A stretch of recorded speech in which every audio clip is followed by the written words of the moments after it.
In the year 2019, a little girl writes a letter where she describes how she will never change or grow up, which she can't take anymore. She leaves the house to watch the sunrise, and when she looks up, we see her yellow eyes. She's a vampire. As soon as the sun comes up, her entire body burns. Then we're shown the world is empty during the day because of a plague caused by an infected bat in 2009. Most of mankind has become vampires. The human population is plummeting, and researchers are starting to look for blood substitutes to keep the vampire population fed, while a small group of them fight for human rights since they are being hunted and farmed. When night falls, the world comes alive again. We see vampires go on their normal lives as humans used to do, hanging out or going to work. There's even a hobo vampire begging for blood that threatens a random citizen. The police electrocute him for it. Meanwhile, taking his car and then the subway for work is our protagonist, Edward Dalton. He works as a hematologist for Bromley Marks, a pharmaceutical company and important blood supplier. After going through security at the building's entrance, Edward passes by the rooms with the machines that farm humans, which he hates, before going to his lab. He's working on trying to find a blood substitute, but his latest try is also a failure. Afterward, he has a meeting with his boss, Charles Bromley, his lab partner, Christopher Caruso, a commissioner, and an army officer. The commissioner informs them of the results of the experiment they've conducted on a death row inmate. He was selected for a study on the effects of blood deprivation. The lack of blood caused a complete degeneration of the brain's frontal lobe. The first signs of it were his ears getting longer. He quickly deteriorated into a Nosferatu-like creature with no rationality or emotions. They call these creatures subsiders, and they're becoming a problem on the streets. Only 5% of human population is left, and if they don't find a substitute soon, they will all become subsiders. Bromley cuts in and takes Edward to his office for a private meeting, where Edward ignores the coffee with blood he's served, while Bromley tells him his story. He used to have cancer, but vampirism cured him. His daughter refused to turn though, and she ran away. He knows Edward pities humans, and so does he. That's why they need to begin the testing as soon as possible to save the human race. Edward goes to his lab and discusses this with Christopher, who after some hesitation, points out that the substitute is working on a monkey, so it's time to move on beyond animal testing. Moments later, the researchers begin the test while Bromley and some officers watch through a window. Edward slowly injects a substitute into a private's body, who at first feels fine, but once the whole dose is in, he pukes and starts convulsing, as nasty blisters appear all over his body. The researchers immediately move to hold him down, and inject him with epimony, which does stop his shaking and makes the blisters disappear, but a second later, his whole body explodes. Later that night, Edward leaves the office and drives home. He's watching the news on his car, which talks about riots related to blood rationing schemes, when he notices something wrong while scratching his ear. He opens his camera mirror and checks. His ears are starting to grow long. This distraction causes him not to see the car coming from the opposite direction. He manages to dodge at the last second and stops his vehicle, but the other car crashes against a fence. Edward comes out to help and takes an arrow to the arm. The people getting out of the other car are humans, and their leader, Audrey Bennett, has a crossbow to defend themselves from vampires. Suddenly, police cars can be heard approaching them, so Edward swears he just wants to help and asks the humans to get in his car, which they accept after some hesitation. Edward activates the car's daytime protection driving mode, which turns all the windows black, then takes out the arrow from his arm as the police arrive. While he lies to them and tells them which direction the humans ran to, Audrey finds Edward's ID badge and learns his occupation. After the police are gone, the humans get out of the car, and Audrey wishes Edward a happy birthday as they all leave. Moments later, Edward is arriving at home, where a community announcement is warning everyone of the oncoming sunrise. Once he makes it to his house, he has dinner and starts taking care of his plants, when he suddenly receives a visit from his brother, Frankie Dalton, who he hasn't seen in months because he joined the army. Frankie comments on the lack of birthday party, to which Edward replies that he's turned 35 10 times already, but Frankie doesn't care. He thinks that they must celebrate, and for that, he brought an expensive bottle of 100% pure human blood. He pours 2 glasses as he teases his brother for drinking pig blood, but Edward turns it down. This enrages Frankie, who starts an old argument of theirs. Edward doesn't touch human blood, but still works for a company that farms people, which he sees as a necessary evil to be able to find a substitute. Yet he also looks down on Frankie for hunting humans for the army. Edward suddenly grabs the blood bottle and starts pouring it down the drain, but Frankie takes it from him and smashes it against the wall before trying to leave. He can't, however, because a subsider gets in his way. The creature enters the kitchen and starts licking the blood off the walls, then moves onto the glass on the table. Frankie grabs a knife from the holder, which startles the subsider and makes it push him against the wall. He falls on a glass table and loses consciousness for a few seconds. The subsider moves towards Edward next, and he keeps it at bay with a stool while calling out his brother's name. Frankie wakes up and retrieves the knife. Together, the brothers try to attack the subsider, but it jumps away to hang from the ceiling. This allows Frankie to slash at it a few times before decapitating it. Moments later, the police arrive to take the case, commenting on the fact that the subsiders are in the suburbs now. One of the officers finds a ring on the creature, which makes Edward realize it was a local gardener. She also finds self-inflicted wounds. Feeding on themselves speeds up the mutation. The next morning, Edward is woken up by a security alert. He goes to check, and when turning on the lights, he finds Audrey pointing a crossbow at him. She tells him that they've been looking for vampires they can trust, and that they need his help to find another way besides the substitute. She also gives him a sheet of paper with a map on it. Edward is suddenly distracted by a noise and turns around, allowing Audrey to silently leave. When he checks on the noise, it turns out to be Frankie, who asks Edward about the woman. Edward replies it's nothing. Later at night, the news shows investors are pulling their human supplies from Bromley's. Edward goes to work and meets with his boss to ask for a guarantee that the substitute would replace the need for human supply. Bromley replies that the majority of the population will be happy with it, but a small sector will always demand the real thing. Edward reminds him that that would include Bromley's daughter before going back to his lab to stare at the map. When morning comes, Edward doesn't return home. He puts up the light protection on his car and follows the map into the countryside, where Audrey is already waiting for him and tells him to approach a big tree. He parks under the shadow of that tree, and after putting on his hat and sunglasses, he leaves the car. Always being careful not to step into the light, he approaches an old man, Lionel Elvis Cormac. This man used to be a vampire, yet he's human now. Edward wants to know how, but they're interrupted by Audrey coming closer, held at gunpoint by Frankie. Edward wants to stop him, but Frankie won't listen, and army backup is already arriving. Audrey pushes Frankie into the sunlight and joins the men. They take Edward's car because the soldiers have already opened fire and destroyed Lionel's vehicle.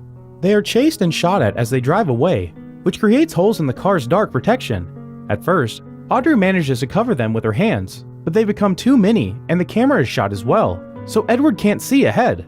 Lionel takes over the wheel so he can see the road through a hole and Edward can hide from the light.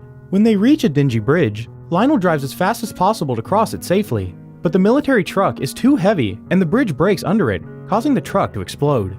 The rest of the backup is left behind without a way to follow. After night falls, they park next to a river and Lionel tells Edward his story. He used to work on daylight modifications for cars and had one of the first shops in town that made them. Daylight driving is amazing because there are no other people around, but it can also be dangerous for the driver. That's what happened to Lionel. He wasn't feeling well because he hadn't fed, so he accidentally crashed the car against the river fence. The crash ejected him from the car, and he caught on fire before falling into the river. When he came out of the river, he was human again. Lionel and Audrey want Edward to recreate these conditions safely. Back at the company, Bromley's staring at some pictures of his daughter when Frankie arrives to see him. Bromley congratulates him on having reported what happened and tells him that if Edward returns immediately, no formal charges will be laid. Frankie accepts to do anything Bromley asks of him. Meanwhile, Edward and the humans are back in his car, driving to their safe house. Edward can't stop staring at Audrey's neck. When she notices this and his pointy ears, she cuts her hand and pours some blood into a cup for him to drink. He refuses at first, but Audrey needs to know that the other humans will be safe around him, so he accepts the cup and drinks it. A few hours later, they make it to a very old vineyard, where Edward meets other humans including Jarvis, who is leading a group of rescuers to find more humans. After entering the house, he also meets Senator Wes Turner, a vampire politician in favor of protecting human rights and finding a cure. After briefly cutting to Bromley, watching how one of his machines has lost all its humans, and his researchers taking out a body, we are shown a coffee stand at the subway station, where a man complains about his coffee not having enough blood. The employee tells him that 5% is as much as she's allowed to serve, but the man won't take no for an answer. He steals the blood bag, and when breaking it, he splashes everyone around him, sending them into a frenzy. The people riot and attack the coffee stand to steal more blood, causing the police to arrive to electrocute them into submission. The next morning at the vineyard, Edward takes some blood from Lionel to run some tests while he asks some questions about how he felt the day became human. Edward thinks maybe the only way to treat the blood is inside the body, controlling the daylight burn. Some hours later, when he leaves the lab to take a break, most humans move away from him. Audrey comes to tell him that they may fear him, but still think he can help. Edward confesses that he didn't want to turn, but Frankie betrayed him and turned him anyway. It's then that Edward notices the fermentation tanks, and after Audrey confirms that they're airtight, they go to look at them from the inside. The tanks have air extractors that would allow them to put out a fire, and Edward decides to use them for the experiment, so they start working on the necessary modifications. Later, in the middle of the night, we see Jarvis's group on the road taking a convoy of rescued humans to the vineyard, including Bromley's daughter, Allison. When a shock gives them a flat tire, they're forced to stop their cars. They get out with their weapons ready, but the army is surrounding them, and after a short shooting exchange, all humans are knocked out. Allison manages to contact the vineyard before she falls unconscious too. So when Frankie takes the walkie-talkie from her hands, they use it to track the call and find the location of the vineyard. At the vineyard, all the humans are grabbing their things and getting into their cars, ready to follow Tuner to his safe house. But Edward wants to stay behind because there won't be another chance to recreate the experiment, so Lionel and Audrey decide to stay behind as well and help. Back at Bromley's, Allison wakes up in her father's office and grabs a knife as he arrives to see her. Allison begs for her friends' lives, but Bromley says he is happy to see her, but as he hugs her, admits he can't do anything for her friends. Allison pushes him away and runs to the door, but she's knocked out by a soldier as Bromley realizes his daughter has stabbed him. When morning comes to the vineyard, the experiment is ready to start. Audrey will watch the monitors while Lionel will stay in the tank with Edward, who has the heart monitor connected to his chest and is covered by a wet blanket. The process is simple.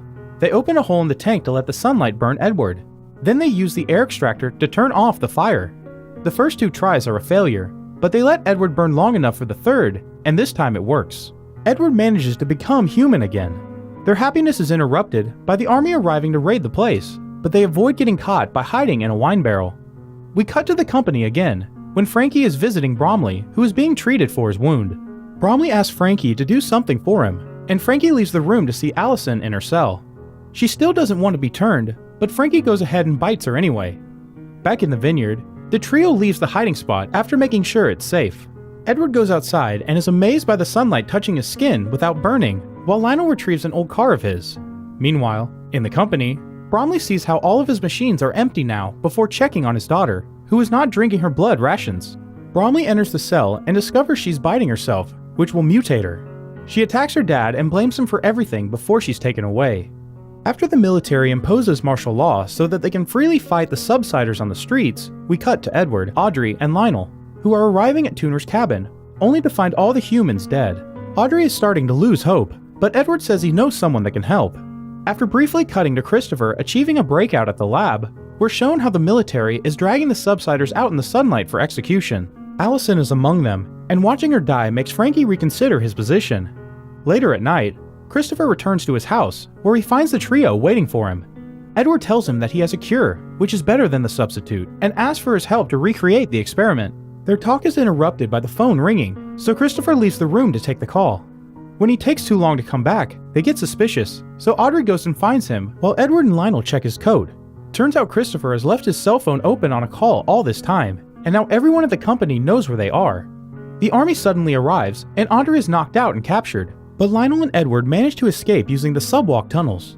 They decide to hide in an old abandoned garage, where they are attacked by a subsider.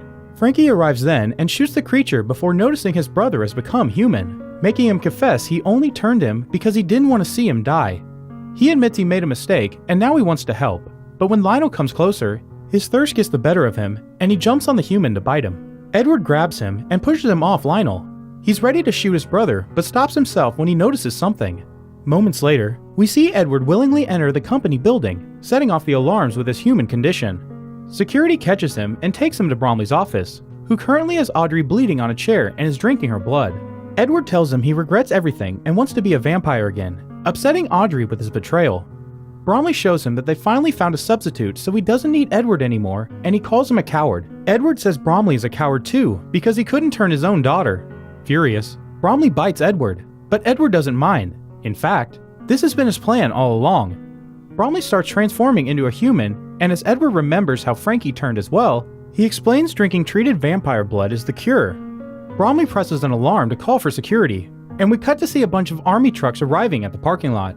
When the soldiers leave their vehicles and approach the elevator, the doors open to reveal Bromley tied to a chair, causing the vampires to go into a frenzy and feed on him. Meanwhile, Aubrey and Edward, now armed with weapons he's found around, go downstairs and are about to leave the building when more soldiers arrive to block their way. The glass doors suddenly shatter when Frankie drives Lionel's car inside, hitting all the soldiers to save his brother. But backup immediately arrives, and now they're surrounded. Frankie tells Edward to go before sacrificing himself, allowing all the soldiers to jump on him and eat him. Edward doesn't have time to grieve his death because a security guard has taken Audrey and he must rescue her. He follows them to a security room when, after some struggling, Edward manages to kill 2 vampire guards and help Audrey kill the 3rd. Then they watch on the security cameras how the soldiers that fed on Frankie became human, and the other vampire soldiers are now attacking them as well. A feeding massacre occurs, and by the time Edward and Audrey come back to the lobby, only a handful of human soldiers are left standing. Christopher shows up and then shoots a couple of soldiers, claiming there can't be a cure. He's about to shoot them too when an arrow hits his chest and kills him. It came from Lionel, who's arrived to help. Audrey gives him a hug while Edward watches his brother's body and the light of the rising sun slowly make its way inside. The movie ends with the trio leaving in Lionel's car, while Edward tells us that they now have the cure, and they can change everyone back. It's not too late.